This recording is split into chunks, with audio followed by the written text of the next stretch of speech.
Големите војсководци како Александар Македонски, цар Самуил, неретко битките за освојување територии ги предвидувале и врз основа на соновите.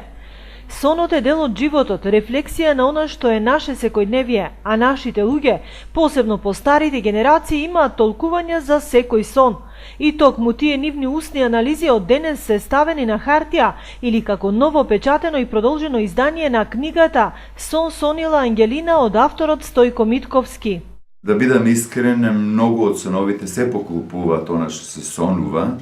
што се прескажува, и само да кажам за споредба, јас за исти сон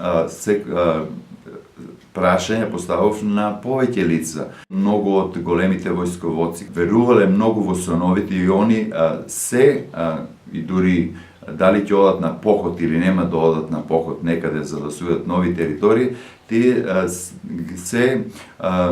оделе во тоа што ќе сонеле. Имам прочитано дека македонскиот цар Самуил му се прескажало освојувањето на неговите 14.000 војници на Беласица. Книгата ја препорачувам, не да веруваат во тоа, туку да ни биде како опит да видат дали стварно така ќе биде како што е напишано во самата книга, и дури и како забава за луѓето, да прочитаат, да видат, а луѓето во целина, јас колку што ги знам, луѓето претежно веруваат во соновите, бидејќи сонот е дел од животот.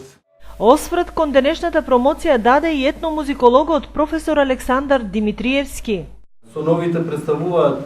дел од секојдневието на луѓето, тие си имаат свое толкување во кај народот, и тоа е она кое што макотрпно и всушност и во се чувствува тоа и во уште при првото прелистување, дека биле бил потребен, да речем, поголем период, не можеби и повеќе години, но поголем период за да се сублимира она што денеска го имаме во овој труд, придружено, како што кажав, со едно дополнително објаснување, односно толкување на народните верувања за појавите, и тоа поделено во повеќе делови,